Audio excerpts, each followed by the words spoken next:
Cheap Tickets wants to thank you for defending our country all over the world. Cheap Tickets wants to help you take a trip of your own. We believe the best trips in life are cheap. And as a proud supporter of the U.S. military, they want to offer you flights, hotels, car rentals, and even event tickets for less because you deserve it. Visit cheaptickets.com/military and take 18% off hotels.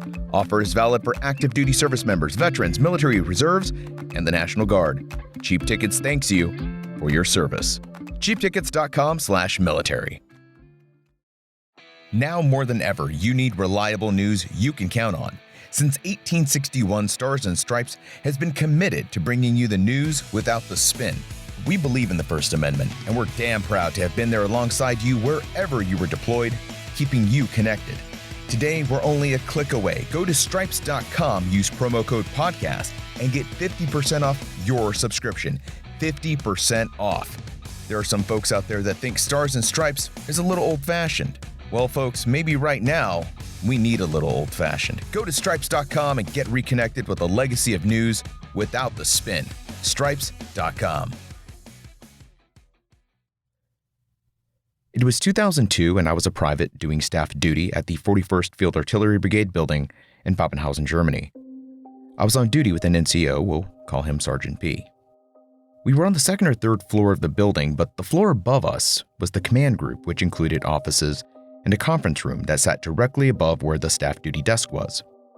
Part of the duty was to ensure that all the chairs in the conference room were neatly pushed into the table and ready for the morning meetings. It was one of the first things that I did after everyone had left the building.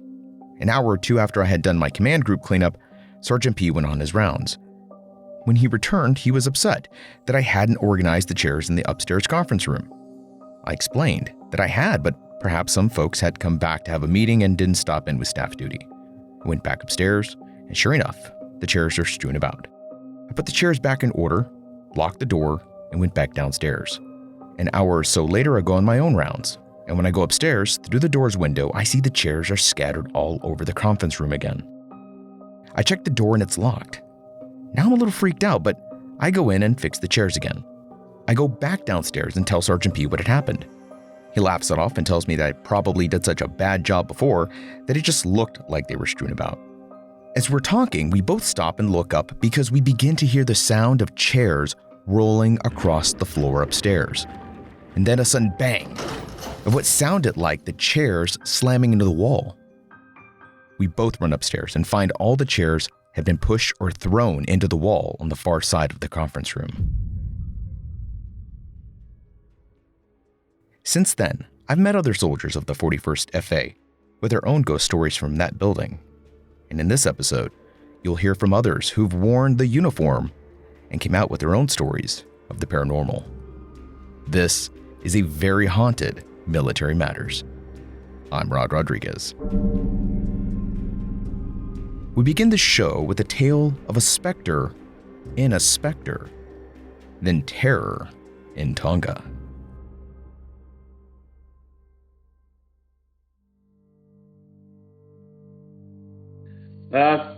My name's Mike. I was in the Air Force, stationed at Hurlburt Field. I was an aircraft electrical environmental systems journeyman at the 16th AMU on the now retired AC-130H Spectre gunship.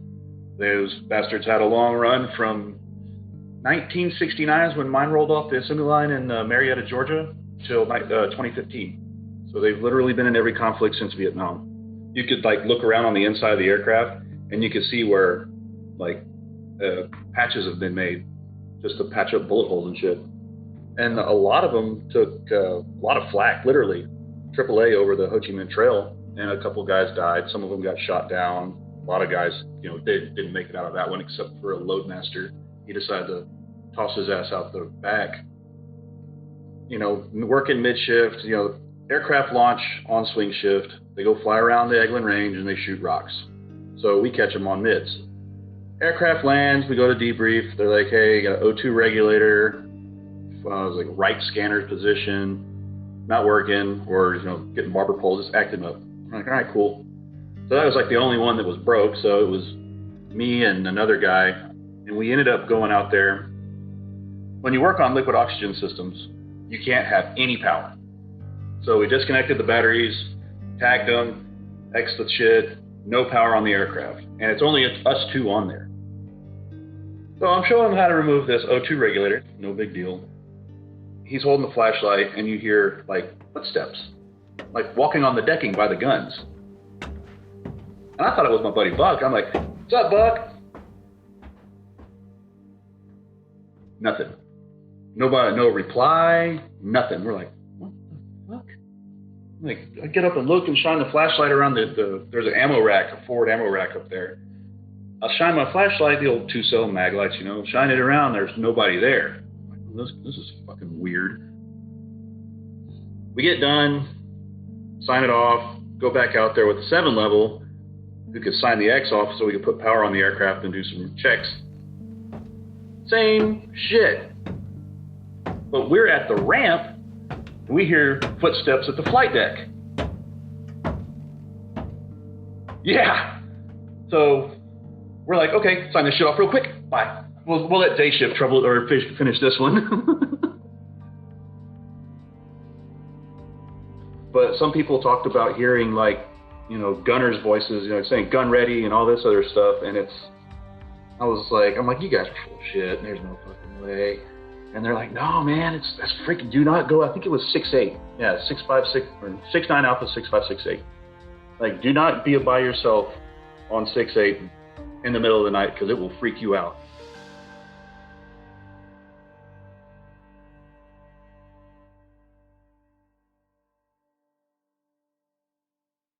I'm Eric Mitchell. I served in the United States Marine Corps. And this is my wonderful story. And I'm going to age myself here because I was one of those things in the Marine Corps they call Hawaii Marines. Just ask a Marine that wasn't stationed at Kaneohe Bay, Hawaii, and they'll tell you, there's that tradition. I mean, more of a nightmare story is being at 29 Palms, not in Hawaii, but that's a different story. So when we were in Hawaii, we got deployed to go to places like Thailand. We did Thailand and Cobra Gold, but we also got to go to Australia, New Zealand, and the Kingdom of Tonga, which I had no idea existed. And we sailed there on an LST, and for any Navy boaters out there, that is a flat bottom, gigantic sea vessel because it's got like a whale deck. It's from way back in the day, and it was the USS Frederick. And that thing, we swore that was haunted, but that's not the story.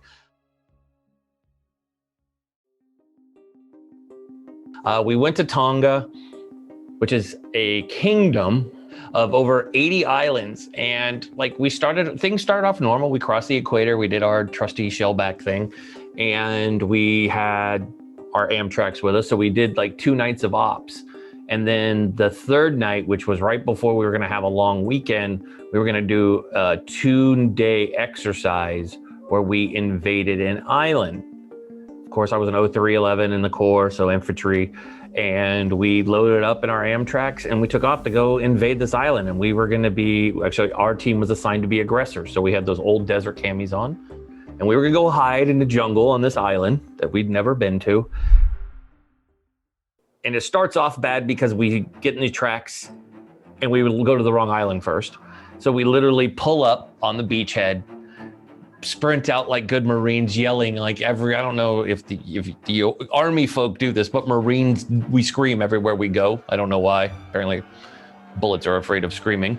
And run onto the beachhead to this poor Tongan dude who comes out with his family and a shotgun. Mind you, none of us are armed with rounds. We all have like BFAs and blanks. This dude has a working shotgun. So imagine that could have been a nightmare by itself, going, holy crap, this dude could take us out. Just because he's the only one with live ammo. He probably killed about 20 Marines. Comes out, we apologize, drive away, come back. It's still dark. We find the right island.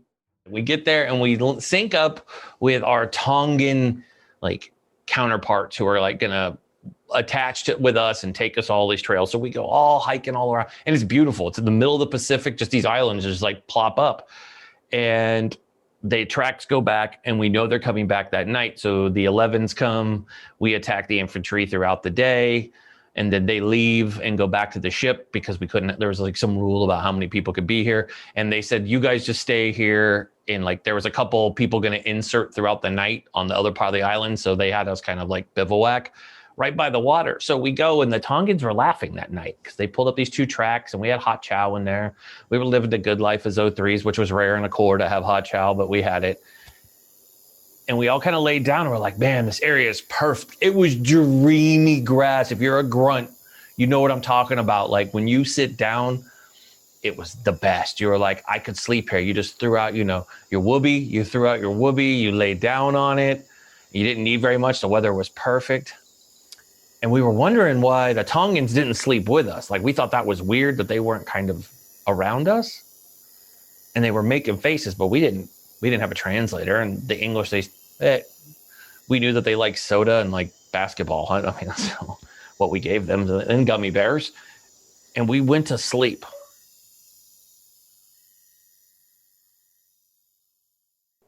That night was the strangest sleep I've ever had in my life.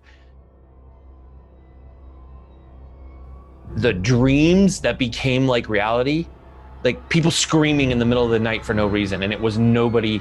There was a scream out in like the distance, but it wasn't like a human scream. And we all woke up, like people popping up. It's pitch black, right? So you're kicking on NVGs, and these are late 90s NVGs, so they're not as high speed, low drag as we have now. And you're looking through, of course, they're all green, and you're still waking up. And we hear this weird scream. And then everybody kind of calms down. And like everybody, we're kind of doing fire watch. And I remember I went and was hanging out on fire watch with one of the Amtrak guys. And I was like, I felt like somebody was touching the back of my neck all night, and we could hear ruffling off, like in the woods, just this creepy just sounds, and then scream again. I remember it was like 4:15 in the morning, and it was just like out there. We couldn't see anything. Like people are freaking out. We don't know what we're doing. And everybody woke up that morning. So the sun came up. Everybody woke up that morning. Some people's like gear bags have been gone through, like just dumped out. Just things were like strewn about on the people who are on the far perimeters of where we were all sleeping. And everybody reported weird like things happening to them in their sleep. Like somebody was touching them, or like a lot of us felt like somebody was like breathing next to us. Like I'm married, so like I know like when my wife sleep, you know what I'm talking about? Well, somebody's there, but like it's normal when you're married, but it's weird when you're in the field. And so the Tongans are laughing, and we're like, what the hell's so funny? And they're like, and we finally understood what they were talking about. We slept in a graveyard, an ancient graveyard at that, on an island that was already confirmed to be haunted, that I've seen later in documentaries that this island is haunted because this is where like a ship crashed and like they beheaded people and did all this crazy stuff. But we slept in a cemetery, and that was really, it creeps me out because I was so comfortable, but I slept horrible. It was like somebody was inside my head. Like the whole night, it was weird. Like you closed your eyes and you like heard screaming. Like all of us were on it, and we went back and we didn't know how to report it because the teams that were on the northern end of the island did not hear anything. Because they didn't stay the night. They were just aggressing in and out, and they didn't run into anything.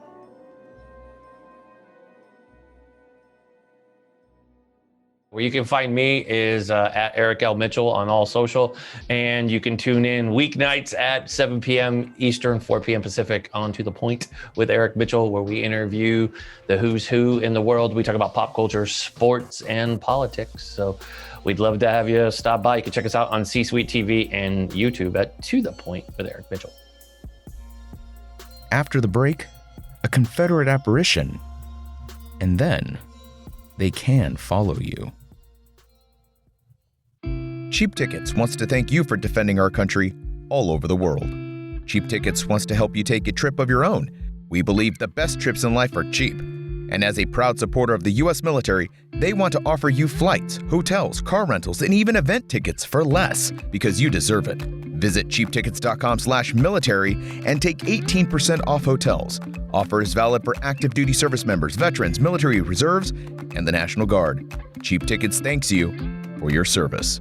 cheaptickets.com/military.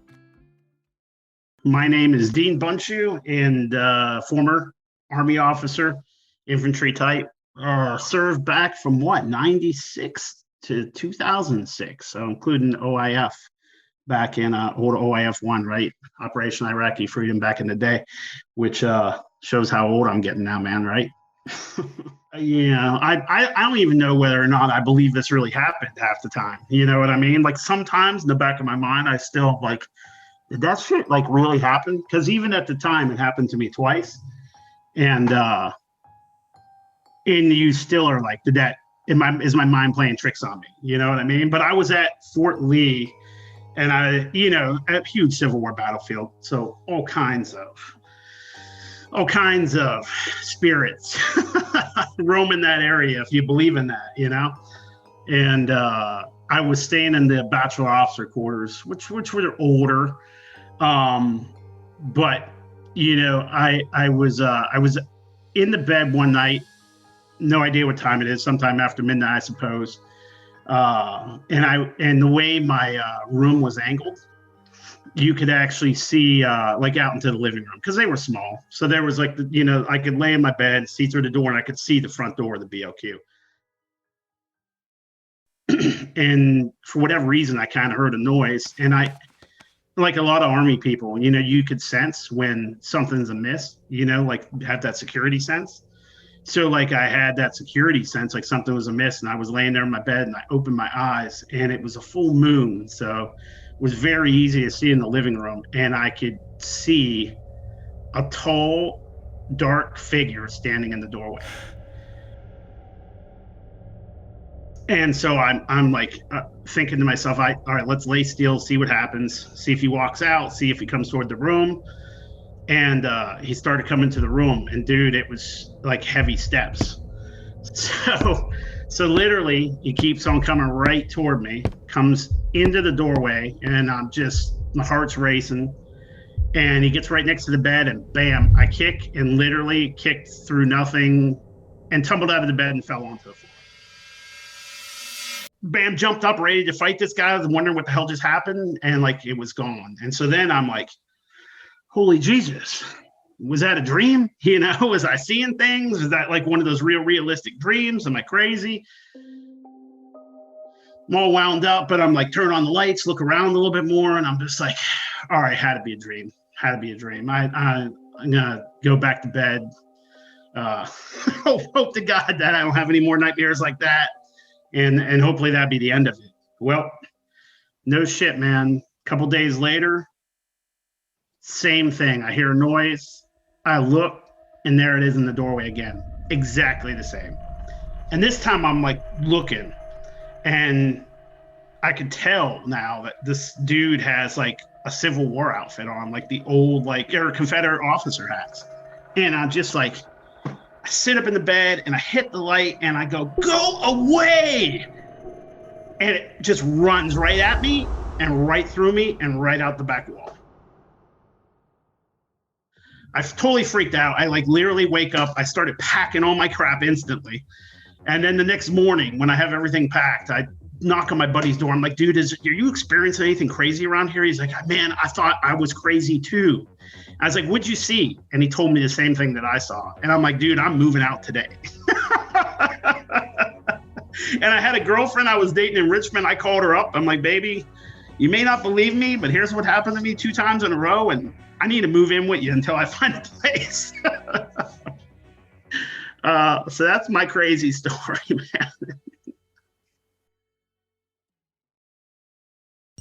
I'm Jennifer Marshall, Navy veteran and host of CW's Mysteries Decoded. The first episode that we shot for my show was looking into whether or not Lizzie Borden killed her parents in Fall River, Massachusetts. I didn't really know what to think of the story. I was interested in just researching it and getting to know more about her, more about where she lived, more about the family dynamic. Part of that investigation, we went to the house and we had what I would refer to as maybe a seance of some sort. I don't know what paranormal investigators would call it. Basically, we were in the room where Abby Borden was found murdered. And I was asked by the paranormal investigators to lie down in the exact same position that her body was found. Now, at this point, I'm very much a skeptic, even though I had experienced some sort of, I don't want to say paranormal experiences. I don't know what they were as a child, but I have experienced things that made me believe that the possibility of ghosts could exist, but maybe not due to my age at the time when I was a child. So we were in this room, and I remember thinking I was far more skeptical than I was a believer. I was not scared. I was not anxious. It was more just one of those things. Let's go ahead and do this. Let's get done. I want to go back to my room and I want to relax. And it was late, which kind of exacerbated those feelings. I had got down in the position where Abby Borden's body was found, and the paranormal investigators are looking at their equipment and they're saying, we see a geometric figure and it's nearby and now it's on the bed. And I'm literally lying on the floor thinking, hurry up. This is such nonsense. This is such BS.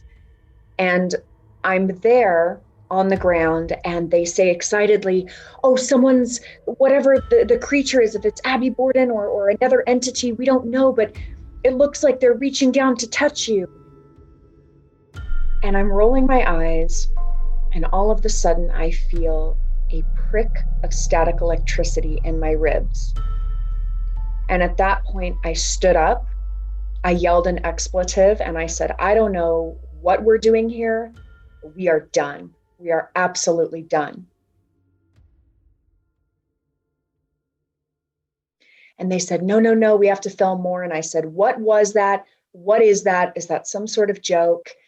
And no one was near me. You don't feel static electricity unless you are touching someone. You can spark someone else, or you can feel it sometimes in your feet, in your hands, but you don't feel it randomly in your body in a specific place unless someone touches you. So at first I thought, well, we have to look at the footage because clearly one of them touched me. When I looked at the footage, no one was there. I was all by myself. It happened at the exact same moment that they said that whatever it was going to touch me. And I spent the next few minutes trying to find a reason for what had happened, because it surely couldn't be a ghost, right? And so I went through the rest of whatever it is. Like I said, they wouldn't call it a seance. I'm not sure. We went through the rest of the paranormal investigation, and I was very sketched out. I remember I had touched the bedpost in one area and it was freezing cold. And I touched the bedpost on the other side of it and it was a normal temperature.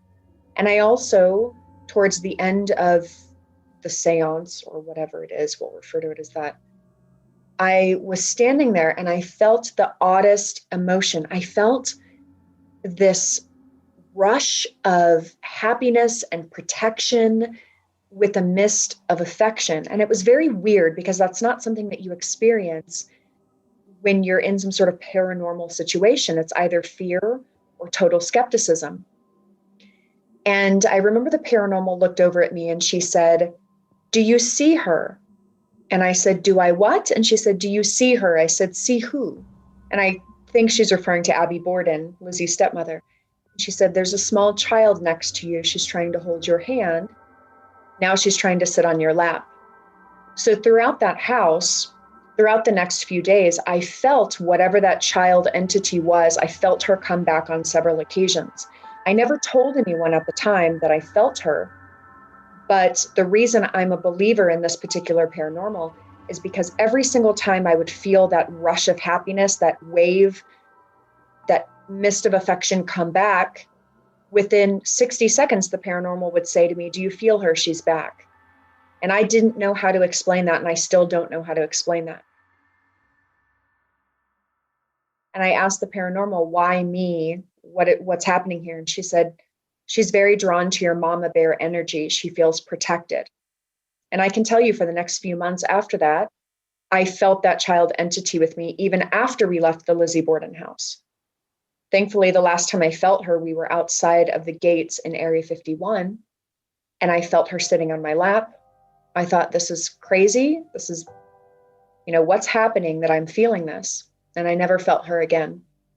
But as much as I wanted to explain away the things that had happened in my past prior to getting to the Lizzie Borden house, what had happened in the Lizzie Borden house, what happened after we were in the Lizzie Borden house, unfortunately, there's no explanation, and I don't know of another way to understand what happened. And if somebody can give me a thorough explanation as to what they believed happened, I'm all ears. But I've thought about it so many times, and it's just unknown. At the end of the ceremony, I guess I'll call it, they specifically told that small child, you can't follow Jennifer. Jennifer has a little one. You'll scare Jennifer's little one. You have to let her go, let her be. She'll come back and play, but you have to leave her alone. And they did some things with sage, and they did, some sort of cleansing type exercise. I was not afraid of bringing something negative home because I didn't experience anything negative in that house. But I was concerned that this child would continue, this child entity or whatever it was, energy would continue to be around. I always expected when I experienced that child coming back that it would be the last time, and it never was until Area 51. The paranormal did tell this entity or this energy, you have to leave her alone, you can't follow her. But apparently children do what they want to do, if that's in fact what it was. So my show is on the CW. It's called Mysteries Decoded. You can stream it for free on the CW app or online at www.cwseed.com, SEED. And please hit me up on social media, Gen13, that's 2 N's. I love chatting with people. I love talking about the things that we investigate, and I just love being connected with our audience.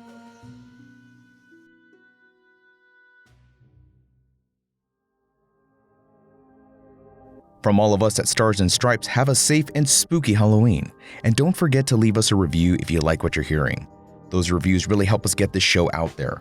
As always, you can use promo code PODCAST to get 50% off your digital subscription to Stars and Stripes. Just go to stripes.com, enter promo code PODCAST, and get 50% off your digital subscription. I'm Rod Rodriguez. I'll see you at the next episode.